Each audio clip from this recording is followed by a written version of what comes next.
Mojopurno, September tahun 1948. Sore itu hati Kiai Sulaiman Zuhdi sedang gelisah. Sejak menerima undangan dari tadi siang, ia merasa ada yang ganjil dan tidak beres. Sebagai seorang kiai yang memiliki kepekaan spiritual dan kedekatan dengan Sang Khalik, ia seperti telah melihat sesuatu hal besar yang segera terjadi. Namun semua itu dipasrahkan kepada Sang Maha Pengatur hidup manusia. Malam itu kiai ini tidak lepas dari sajadahnya. Ia terus melakukan sholat entah berapa rakaat jumlahnya, serta berzikir, berdoa dan memohon kepadanya. Sebagai seorang guru pengamal tarekat Naqsabandiyah Kholidiyah, Kiai Sulaiman memang ahli ibadah. Ia memasrahkan apapun yang akan terjadi kepada Sang Khalik.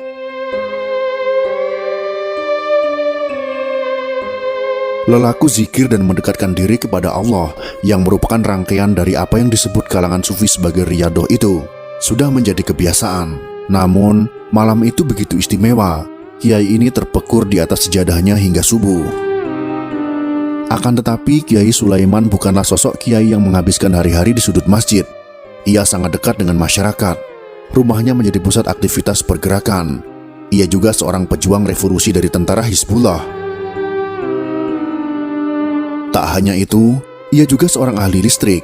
Pada tahun 1948, ketika desa-desa di hampir seluruh wilayah Kabupaten Madiun masih gelap gulita, desa Mojopurno tempat ia tinggal sudah punya listrik. Disinilah ia mendirikan pesantren At-Thohirin, sebuah pesantren yang cukup besar dan disegani di Magetan.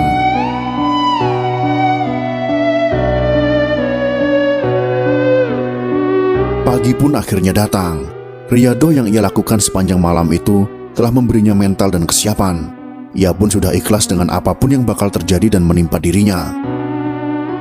Usai sarapan yang telah disiapkan istrinya, ia bergegas pergi memenuhi undangan rapat di kabupaten. Tak lupa ia titip pesan kepada pembantu yang merawat anaknya, Ahyul Umam, baik-baik yang masih berumur 2 tahun. Sampai di tempat tujuan, tidak ada rapat. Beberapa orang PKI telah menyambutnya dengan sepasukan tentara FDR. Rupanya di situ juga sudah banyak para tokoh yang dikecoh oleh undangan bohong itu. Bersama ratusan tokoh dan para santri dari berbagai daerah lainnya, digiring ke pabrik gula Goranggareng. Mereka dikumpulkan di loji atau gedung di pabrik itu. Apa yang terjadi setelah itu? Ratusan orang yang sudah dikumpulkan di loji itu diberondong senapan mesin.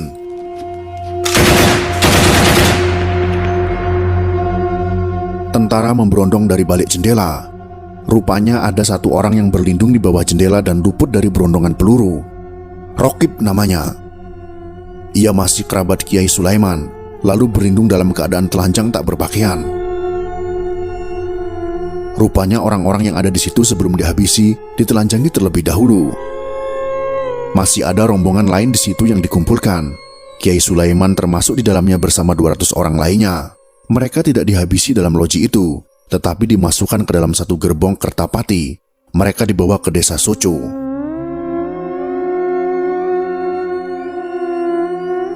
Ternyata di tempat ini sudah menunggu 2 sumur tua.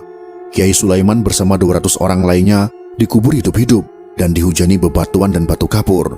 Namun, kiai ini tidak langsung mati. Warga desa Soco mendengar suara zikir La ilaha illallah bergema berulang-ulang. Namun, mereka tidak tahu di mana asal suara zikir itu berasal, dan suara zikir itu masih didengar para warga selama 7 hari. Keluarga besar pesantren di Mojopurno itu berduka. Lebih sedih lagi manakala kiai mereka belum juga ditemukan. Lokasi pembantaian itu memang sangat dirahasiakan oleh PKI. Masyarakat dan para santri sudah putus asa mencari-cari.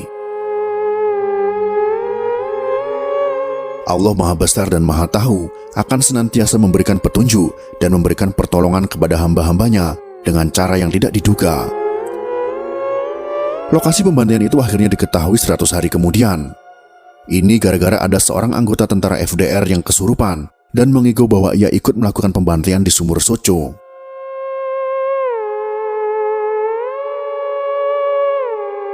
Anggota PKI yang mengigau ini akhirnya diinterogasi dan menunjukkan di mana lokasi pembantaian itu berada. Masyarakat dan keluarga korban pun berbondong-bondong menuju lokasi yang telah ditemukan. Mereka geram marah dan sedih. Sumarsono Wilis, seorang bocah yang kehilangan ayahnya, begitu mendengar cerita anggota PKI yang mengigau itu, langsung mendatanginya. Ia ingin tahu bagaimana nasib ayahnya. Begitu bertemu dengan orang PKI itu, ia tidak dapat menahan amarahnya. Ia langsung memukul kepalanya. Entah kekuatan apa yang dimiliki bocah kecil yang masih duduk di kelas 6 SD itu. Namun demikian, penggalian belum bisa dilakukan karena pada tanggal 19 Desember tahun 1948 atau 3 bulan setelah peristiwa itu, Belanda melakukan aksi kedua yang dikenal dengan agresi militer kedua. Penggalian sumur Suco baru dilakukan pada awal tahun 1950. Selain Kiai Sulaiman, beberapa kiai dan santri dari pesantren Sabilil Mutakin PSM Takeran termasuk korban di sumur Suco ini. Jasad para korban telah dipindahkan, sementara Kiai Sulaiman beserta beberapa korban lainnya dikuburkan di Taman Makam Pahlawan Kota Madiun.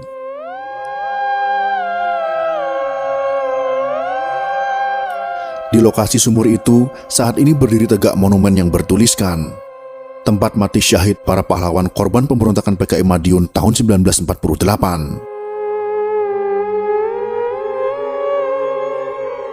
Di sebelahnya terdapat marmer bertuliskan daftar nama-nama korban.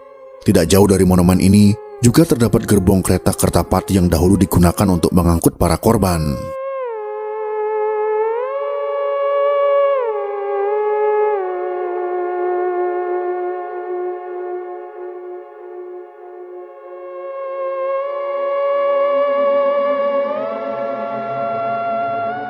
Itulah sekelumit kisah tentang kebiadaban PKI Madiun pada tahun 1948, khususnya pada Kiai Sulaiman Zuhdi, para kiai lainnya, serta para santri. Semoga video ini bisa menjadi pengingat bagi generasi penerus bangsa ini tentang bahaya komunisme. Jika kalian suka dengan video ini, silakan berikan jempol ke atas. Dan jika kalian menganggap video ini bermanfaat, maka bagikanlah untuk teman-teman Anda yang lain. Terima kasih sudah menonton.